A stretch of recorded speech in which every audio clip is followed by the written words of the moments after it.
और वास्तव में खास करके मैं बार बार कहता हूँ और खास कहता रहूँगा ये वस्तुएं, क्योंकि ये वस्तुएं अपने घर में होती हैं। और अधिकतर वैष्णव क्रोध तब करते हैं कि जब ठाकुर जी के सामने बैठे हो। मैं सेवा कर रहा हूं, तुम ऐसे कर रहे हो, मैं सेवा कर रहा हूं, तुम मान नहीं रहे हो। अरे सेवा कर रहे हो आप आपके आत्म कल्याण के लिए, अपने स्वधर्म के लिए। आप सेवा करके किसी को उपकार नहीं कर रहे। अपन उस तरह सेवा कर रहे हैं जाने अपन सेवा कर रहे हैं और पूरे घर को तार देंगे, पूरे घर के ऊपर अपन मानो उपकार कर रहे हैं। अपन भगवत सेवा कर रहे हैं, आप अपना स्वधर्म निभा रहे हो, आप किसी के ऊपर उपकार नहीं कर रहे हो। और अधिकतर अपन क्रोध भी करते हैं ठाकुर जी के सामने। और मैं बार बार कहता हूं, हर बार कहता हूं और कहता रहूंगा, ये वस्तु जब घर में होती होगी तो वहां ठाकुर जी नहीं रह सकते। और कई बार तो सुबह सेवा के समय में कई घरों में ऐसा कलह होता है, ऐसा कलह होता है, और जिस घर के अंदर घरवाला रह ना सके, ठाकुर जी कैसे रह सके। सब भाई राजी हो गए। देखो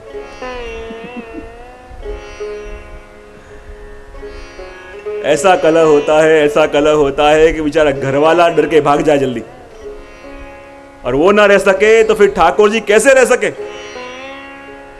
सबसे पहले अपने आप को संभालो। क्रोध क्या है? चांडाल का स्वरूप।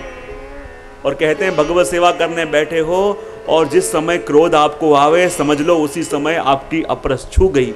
और अब आप जो सेवा कर रहे हो, सेवा नहीं कर रहे, ठाकुर जी को श्रम दे रहे हो। और उस समय ठाकुर जी को इतना श्रम होता है कि जब क्रोध करने के बाद अपन प्रभु की सेवा करते हैं। और वास्तव में क्रोध आवे नहीं तो विचार कर लो, किसी के ऊपर भी क्रोध आता हो ना तो विचार करने का कि अपन के पास ऐसी कोई गारंटी नहीं है कि कितने वर्ष अपन जीने वाले हैं। कोई गारंटी है अपने पास? कोई लिखवा के लाया है, रजिस्ट्री करवा के लाया है? कोई अपने पास कोई गारंटी नहीं है। परीक्षित तो बहुत भाग्यशाली था जिसके पास गारंटी थी कि 7 दिन के बाद मृत्यु है, 7वें दिन मृत्यु है। अपने पास अगले पल की भी गारंटी नहीं है। तो जब सुबह उठो तो विचार करो कि जैसे आज का दिन मेरा अंतिम दिन हो सकता है दूसरे लोगों का भी अंतिम दिन हो। और कुछ मैंने ऐसा कह दिया और उसको कुछ हो गया तो क्या मैं अपने आप को कभी क्षमा कर पाऊंगा? अपने आप को कभी मैं माफ कर पाऊंगा? कभी भी अपने आप को मैं माफ कर पाऊंगा? यदि मैंने कुछ कह दिया, उसका दिल दुखा और उसे कुछ हो गया तो?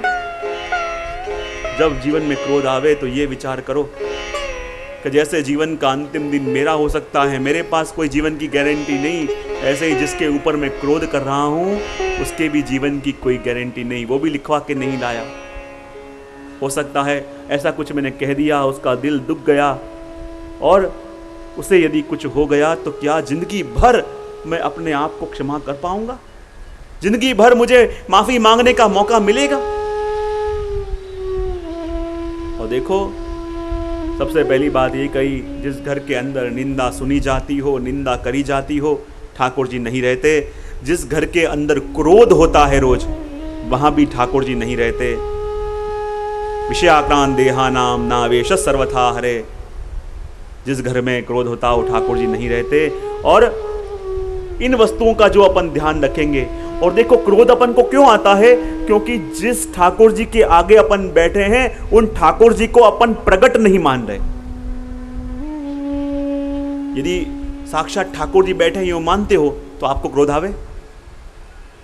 यदि आप घर के अंदर क्रोध कर रहे हो, उसी समय घर के अंदर कोई शहर का बड़ा आदमी आ जाए तो क्या क्रोध आप चालू रखोगे? उसी समय चुप हो जाओगे, ऐसे नॉर्मल होने का दावा करोगे, ऐसा दिखावा करोगे मानो कुछ हुआ ही नहीं। क्यों? इतना बड़ा व्यक्ति आ गया, देखिएगा क्या कहेगा।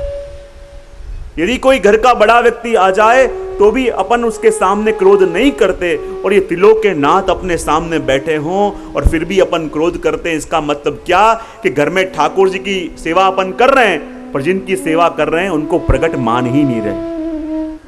और जब तक उनको प्रकट माना नहीं, तब तक आपकी सेवा कैसे? कई बार मैं एग्जाम्पल देता हूं। एक जीव ने बहुत प्रभु की विनती करी कि हे प्रभु प्रकट होके दर्शन दो, प्रभु प्रकट होके दर्शन दो, दर्शन दो, दर्शन दो। प्रभु को दर्शन न दिए, उसको बड़ा गुस्सा आ गया। अब आपकी सेवा करनी ही नहीं है, दर्शन देते नहीं हो ना। प्रभु को रख दिया साइड में और किसी और देव को लाके बीच में बैठा दिया।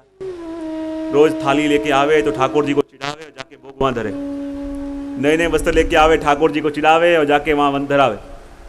अब एक दिन बाजार में उसे कोई अच्छा अत्तर दिखा, बढ़िया सीसी अत्तर की, और अत्तर की सीसी लेके आए, फलाने देव को मैं धराऊंगा। और जहाँ कमरे के अंदर अत्तर की सीसी लेके आए, बोले वस्त्र तो चिढ़ा के ले जाता हूँ, पर अत्तर की सीसी जो खोली तो खुशबू इनको भी आ सकती है और ये मैं चाहता नहीं। तो रूह के 2 पुमड़े लिए और ले जाके ठाकुर जी के नासिका में धरा दिए। और जहाँ अत्तर की सीसी खोली तो इतने वर्ष ठाकुर जी की सेवा करी, ठाकुर जी ने कृपा नहीं करी, पर आज ठाकुर जी प्रकट हो गए, प्रकट होकर आशीर्वाद देने लगे। उसको बड़ा आश्चर्य हुआ, अरे इतने साल तक प्रभु आपकी सेवा करी, विनती करता रहा प्रकट हो, दर्शन दो, आपने कृपा नहीं करी, पर आज नासिका में रुई धराई और आप प्रकट हो गए। प्रभु ने कही इतनी साल से तू मेरी सेवा कर रहा था, पर तेरे अंदर मुझे प्रकट पाने का भाव नहीं था, पर आज तूने मेरी नासिका में रुई धराई, इसका मतलब ये तूने माना तो सही कि मैं भी खुशबू ले सकता हूं। तूने आज मुझे प्रकट माना, और जहां प्रकट माना इसलिए मैं तेरे आगे प्रकट हो गया। आनो मतलब एम नहीं घर जઈને प्रयोग करो पाछा કે સ્વાનુભાવનો રાજ મળી ગયો છે। एग्जाम्पल છે, घर में जाके प्रयोग मत करना, एक एग्जाम्पल है कि जब ठाकुर जी के प्रति प्रकटपने का भाव आता है तब ठाकुर जी कृपा करते हैं, तब ठाकुर जी प्रकट होते हैं। वही बात यहाँ पे कही कि प्रभु आपने इन राक्षसों से हमको बचाया, प्रभु इतनी इतनी जगह आपने हमारी रक्षा करी। और देखो तो सही, कुछ दैत्यों को नाम ऐसे लिया है, व्योमासुर, अरिष्टासुर, ऐसे जीवों को नाम गोपी गीत में गोपियां ने लिया कि इन जीवों से भी आपने हमारी रक्षा करी। पर अरिष्टासुर को प्रभु ने रास पंचाध्यायी के बाद मारा। व्योमासुर को मारने की कथा भी रास पंचाध्यायी के बाद आती है, पर गोपियां भगवत स्मरण करते करते ऐसी भगवतमय हो गई हैं कि भविष्य में होने वाली घटना को भी उन्होंने गा दिया, भविष्य में होने वाली वस्तुओं को भी उन्होंने अपने संग वर्णित कर दिया। वही बात यहां पे कही कि जैसे इंद्र की वृष्टि से प्रभु आपने हमको बचाया, हे प्रभु, जैसे